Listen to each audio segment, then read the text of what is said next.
So as we get ready with, there we go, all right. I'm going to ask you to think about this question real quick, and we're going to try to do something almost impossible, which my wife would tell you is to keep a passionate Latino man to 15 minutes of talking. And we'll see, so I'll time myself. Thank you for having me here today to talk about this very new program with the Nature Conservancy. One thing that folks have asked, rightfully so, is I've kind of gone across the region to ask what the biggest resiliency and sustainability issues are here in Houston, is what in the world is the Nature Conservancy doing in cities, or what took you so long to get into cities? It's the opposite. Truth is that we've been working in cities for a long time. We've helped to safeguard water in San Antonio and do projects across the United States. So we're a traditional land trust in that we have helped protect about 119 million acres across the planet. A lot of fisheries, all that stuff. We're going to talk today about how we're kind of moving into something called urban conservation across the country. And here, and this is where, my talk is hopefully going to be a little bit different. I'm not going to give you guys a lot of answers. I'm going to pose a lot of questions that I think we need answered as a community. And then we will have stimulating conversation when we get back to the tables. I'm going to make a suggestion, and it's something that I heard from one of our partners as we were doing this listening session.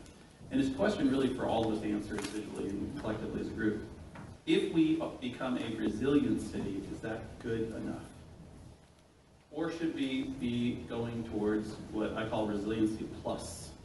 We actually, if we want to build the city that we actually want, is that a resilient city, or does it go beyond that? Talk about that just a little bit. So think about this for a second. Get you guys going, because I know it's late. Think about the greatest resiliency or sustainability issue for Houston. Hold that thought for a second. I'll give you a second to get that. And then on 3, I want you to vocalize it to the ether. 1, 2, 3. Clean water. You know, in a meeting like this, and that's exactly what I thought would happen, you'd think everybody say flooding, but no. As I've sat at those 2 table talks, it's all over the place, and that's because Houston had a lot of resiliency and sustainability problems before Harvey and after Harvey that we all need to deal with. So as we work towards rebuilding the city that we want, let's keep all those things in mind. Let me go past that. I had a fancy technological thing, but we don't have enough time for that. And one of the things that we're going to have to do is ask ourselves the question, what's worth saving? What is nature? What is wilderness? What do we want to have? So a place like this, I think everybody would see that, or they see it on their TNC calendar at home and go, that's a place worth saving. That's a place worth saving. Nature belongs there. That's a place worth saving. These are all projects we work on or properties we protect. How about that? Nature there? Should we have nature there? How about that? Does that deserve nature? Is that worth protecting? So the truth is here's the deal. Sorry. We're a rapidly urbanizing planet. As conservationists, and I've done a lot of large-scale prairie conservation in rural areas, we cannot save the last great places if we don't fix cities. Cities are one of the last great hopes for saving this planet.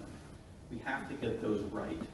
We have to get them right not only for wildlife and to stop sprawl from killing all the nature that is worth saving out there, but because we have a moral responsibility not just towards those wildlife, but to people.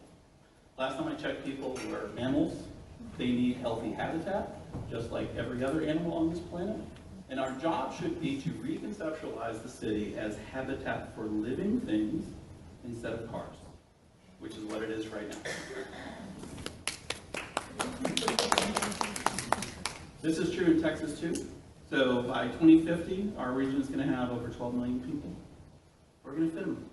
What are we going to save? We're going to save those last farms. We're going to save those last ranches, those last prairies, the last Columbia Bottomland.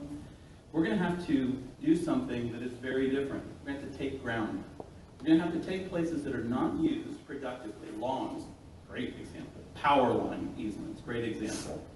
Buyout areas. And we're going to have to retrofit them with nature to create better habitat for ourselves. So this is our cities network across the U.S. And I'm not going to, it's not an infomercial for TNC, so I'm not going to hang on that. But here's the thing. in terms of our urban conservation work. These are some of our goals. And this gets to something that Marion Krasny up at Cornell has really kind of coined. It's called civic ecology. And that is to say that no more in my conservation life will I only build habitat for wildlife without a positive human impact. I love wildlife, just about more than anything. But every single action we do has to be on behalf of both wildlife and people. Let's not separate the two. They're both worth saving. So how about Houston? Like I said, this changed the game, right? Everybody's thinking, how do we not flood anymore? And the question oftentimes becomes kind of an odd question, which is, what's going to save us from the next Harvey? Well, nothing, right? So if you plan on everything, putting all your eggs in this, how are we going to solve that problem? The problem with that is there are many, many very short duration events, like on 4th of July, that flood people and destroy habitat, and not destroy habitat, but destroy homes, hurt people, put people at risk. We need to make the city spongier. We need the city to work harder for itself. We cannot just say, let's throw up a third reservoir and this is going to solve all our problems. We don't have community skin in the game that way, but also we need to capture every single drop of water that we can. And that belongs with saving the last big pieces of natural infrastructure that we have in this region, Galveston Bay, Katy Prairie, Columbia Bottomlands. We cannot sacrifice these areas. And so my body of work with this new program is not just the city, it's the 8-county area. I have to be aware of everything that everybody's doing in the 8-county area that has an impact with the city. It's all interconnected, right? We've got to save those archetypal landscapes. But this is that resiliency plus. We could make a city that's resilient to flooding, but it doesn't solve that. It doesn't solve air pollution, right? So we need to start building structures and coming up with collaborations and basically accelerating the good stuff that's already happening with all these experts in the room and just moving those forward. Here's something that we need to deal with, and Harvey can be a great way of dealing with this. Our population is shifting and growing. One thing that's happening, there are 2 fundamental shifts in Houston, or 3 fundamental shifts. More people, the diversity of the city is changing, but the environmental community is not changing fast enough in order to take advantage of that beautiful diversity we have in the city. We have got to use this opportunity to diversify the people that we have in the environmental community. And here's another thing that really hurts us all. The average school child in Texas gets out for 7 minutes of unstructured playtime every day. 6.5 hours in front of a screen. I'm not anti-technology, I am very much into technology, but that does not bode well for human wellness. And it certainly doesn't bode well for making environmental voters or funders for the future. You gotta solve that issue. So we're gonna talk about a couple of things. Water and climate, Scott always does a great job. I'm not gonna talk about this too much. Obviously, if we're just, I asked one decision maker, what are these new suggestions based on in terms of fighting flooding? Said, well, we're thinking about like what would have really helped for Hurricane Harvey. We know climate change is happening, that there's going to be more impervious surface. We have to use that yardstick, which is out there, 2050, 2040, to forecast what we actually need, not what would get us up to 2018. And we have to be very, very conscious about where and how we work and how strategic we are with that work. So our programs in Louisville and Dallas work with city planners, work with health officials to plot out the areas that have the highest concentrations of asthma, diabetes, and heart disease, and overlay that with tree canopy cover. Where is it the thinnest, and where are the most human health problems? Well, it's not a shocker that those areas that have very few trees to capture that particulate matter also have enormously high rates of all those human deals. And so, guess what I'm getting at with all of this is, let's build better human habitat. If we make that the marker, we are going to do all the things we need to make ourselves safer from flooding. We're also going to make a better city to live in psychologically. So, let's incentivize things like this. Everything doesn't need to be a third reservoir. We need a continuum of solutions on the landscape in the city to make it not only more spongy, but we talked about these stacked benefits. Every square space of space in Houston, in the city, costs a damn lot of money. Let's make it work as hard as it possibly can. Lawns? Super lazy. Takers. Let's make them do something for a living, right? Let's let these health strips, this is incentivized in Seattle and Washington, D.C. and other cities. Let's incentivize not wasted space. This is growing stuff for wildlife, yeah. Is it connecting stuff for kids? Heck yeah. Have you driven around a suburban neighborhood? Ask yourself this question. Would you go outside today? No, it's too boring. There's nothing to look at. It's grass and a tree, right? You can stay inside and play a video game that has all kinds of risk and has landscapes that are digitally drawn to look like nature. Let's actually build an adventurous city. Let's go beyond all these engineering metrics and build the place we want.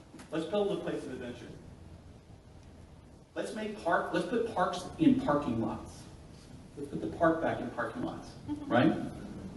They're doing this across the country. This isn't rocket science, but it takes a change in culture and it takes collective action. Let's plant more trees. But here's what I want to see. Like 10 trees of all the same species and all the same size. That's a good start. Let's make pocket forests. Let's use native species as understory and shrubs. So we're building things that serve all Houstonians, wildlife and people. One thing I want to point out is a change in kind of language is needed. We just had something called the pollinator, the City Nature Challenge.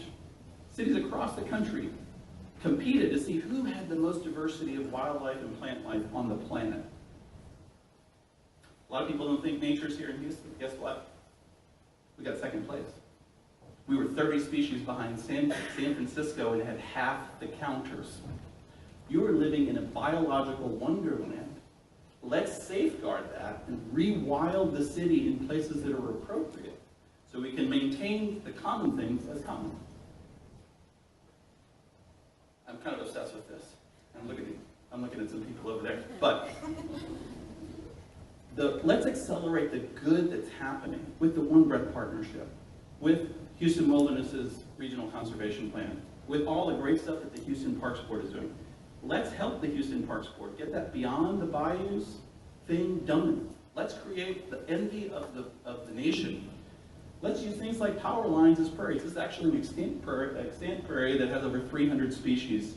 If we can get them to stop mowing it, not them, other people, and study it that way, we can provide a better experience for bike riders in the future. Also, this is a monarch corridor, right, for the city. And at night, it's a firefly corridor. Not lit, no mosquito trucks, got the right habitat. Let's bring magic back into the city. Let's not just get resilient, let's get resilient plus. So, what's worth saving? That's worth saving. Every single ugly, beautiful cranny in there is worth saving because all of these groups are already working there. We need better coordination between these groups.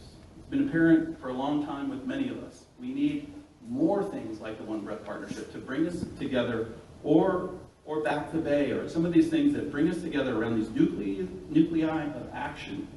And if your group's not in there, that's just a size deficit on my thing.